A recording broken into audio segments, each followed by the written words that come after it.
Ada kembali di Ayu Sudaya, pemirsa. Menteri Luar Negeri Indonesia Sugiono menjelaskan keputusan Indonesia bergabung dalam anggota Dewan Perdamaian atau Board of Peace untuk menciptakan perdamaian di Palestina. Ya, sementara terkait iuran 1 miliar dolar Amerika Serikat atau 17 triliun rupiah, menurutnya bersifat sukarela.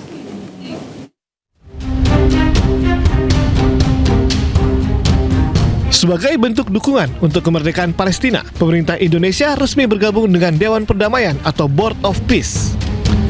Menteri Luar Negeri Sugiono mengungkapkan, iuran 1 miliar dolar AS di Board of Peace bukan bentuk membership fee dan tidak ada kewajiban negara-negara anggota untuk membayar dana tersebut.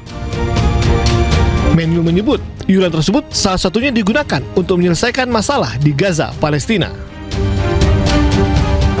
Presiden memutuskan untuk ikut berpartisipasi. Jadi gini, ini bukan membership fee, tapi kalau kita lihat kronologinya bahwa pembentukan Board of Peace ini merupakan suatu upaya untuk bisa menyelesaikan situasi di Gaza pada khususnya dan Palestina, termasuk upaya rekonstruksi.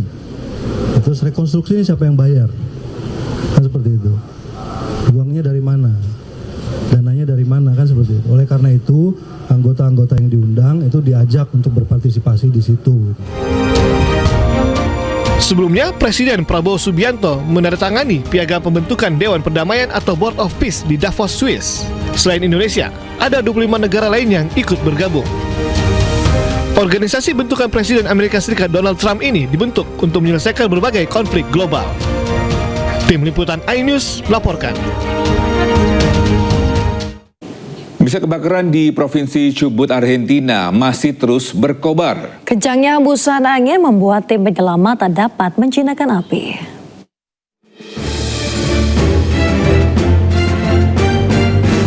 Provinsi Chubut memperingatkan bahwa kebakaran hutan di daerah Villa Lago Rivadavia, Argentina masih terus berkobar. Petugas pemadam kebakaran dan sukarelawan berusaha mengendalikan api di tengah kepulan asap tebal.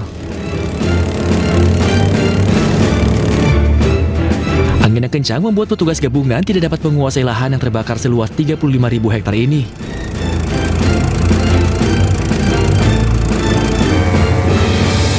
Angin dengan kecepatan hingga 50 km per jam juga menghasilkan beberapa titik api sekunder di berbagai sektor.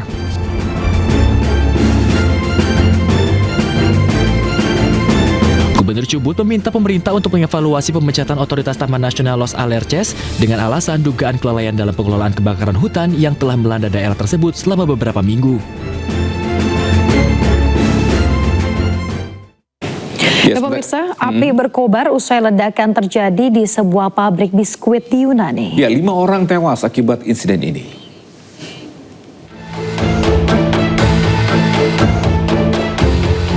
Kebakaran yang dipicu ledakan besar di sebuah pabrik biskuit terjadi di kota Trikala, Yunani.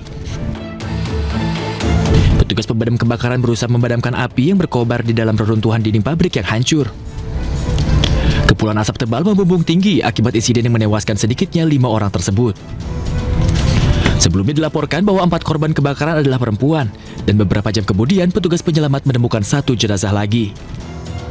Setidaknya 7 orang terluka, termasuk seorang petugas pemadam kebakaran. Ledakan terjadi saat shift malam, menyebabkan sebagian besar pabrik runtuh. Setidaknya 13 orang dilaporkan berada di dalam fasilitas tersebut pada saat kejadian. Belum diketahui penyebab kejadian ini, penyelidikan pun masih terus dilakukan. Bisa Bandara Internasional Charlotte Douglas membatalkan lebih dari 452 penerbangan dan menunda lebih dari 200 penerbangan akibat badai salju ekstrim yang melanda Amerika Serikat. Akibatnya ribuan penumpang terlantar di bandara.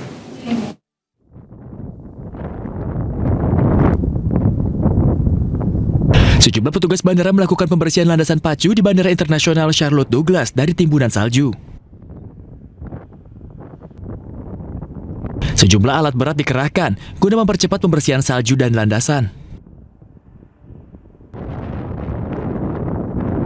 Menurut laporan, badai salju ekstrim menyebabkan setidaknya 452 penerbangan dibatalkan dan lebih dari 200 penerbangan tertunda dan menyebabkan bandara ditutup sementara.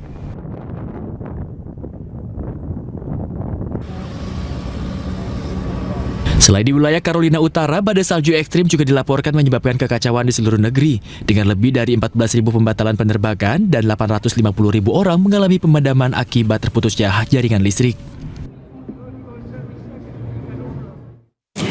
Pemirsa, kekacauan meletus di Minneapolis saat polisi dan aktivis anti-ICE bentrok.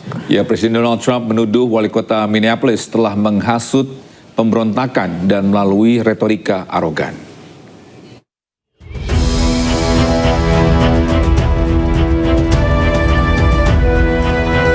Kekacauan terjadi di Minneapolis ketika puluhan demonstran anti-ICE menargetkan sebuah hotel yang diyakini menampung agen federal yang menyebabkan bentrokan dengan polisi anti huru-hara berlanjut menyusul penembakan fatal kedua yang melibatkan petugas imigrasi dan bea cukai atau ICE.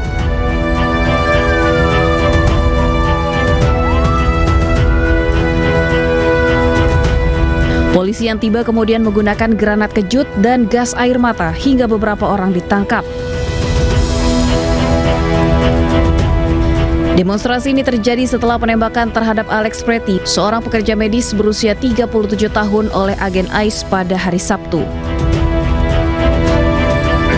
Presiden Amerika Serikat Donald Trump menuduh wali kota Minneapolis menghasut pemberontakan melalui retorika arogan. Gedung Putih menyatakan Presiden Trump tidak ingin melihat adanya kekerasan di jalanan Amerika Serikat. President Trump does not want any Americans to lose their lives in the streets of America and in American communities across the country. He believes what happened on Saturday is a tragedy. Governor Walz and again the mayor, who have been encouraging these left-wing agitators to come out and to harass and to dox and to threaten ICE and to make this conversation about and smear lies about federal law enforcement.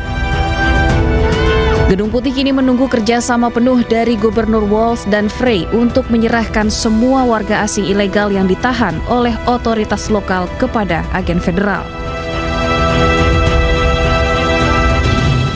Bisa 2 buah kapal tenggelam di perairan Filipina hingga menewaskan sejumlah ABK dan penumpang. Proses evakuasi pun berlangsung dramatis. Dan informasi ini sekaligus menutup jumpa kita di iNews Today edisi hari ini. Temukan informasi-informasi terbaru lainnya di www.inews.id dan cuplikan tayangan berita iNews dapat Anda saksikan di kanal YouTube @official iNews.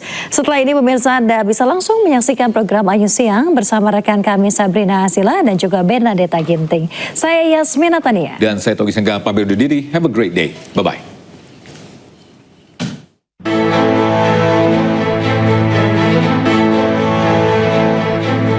15 awak kapal kargo MV Devon Bay yang berhasil selamat tiba di Pelabuhan Manila pada hari Senin.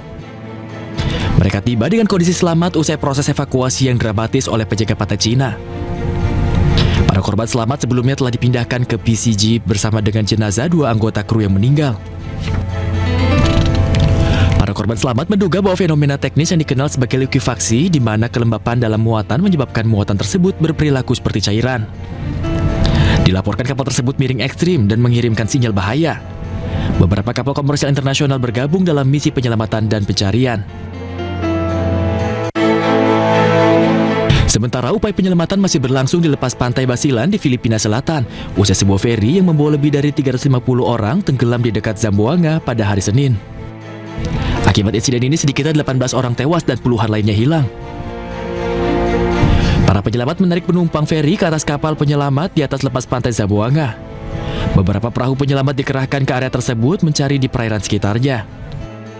Kapal MV Trisha Christine 3 diberangkatkan dari kota Zamboanga menuju Pulau Jolo pada Minggu malam dengan membawa 332 penumpang dan 27 awak. Sekitar 4 jam kemudian kapal tersebut mengirimkan sinyal bahaya sebelum tenggelam di laut yang tenang sekitar 1 mil laut dari desa Baluk-Baluk di Basilan. Penyebab kejadian ini pun masih belum dapat dipastikan dan masih terus diselidiki.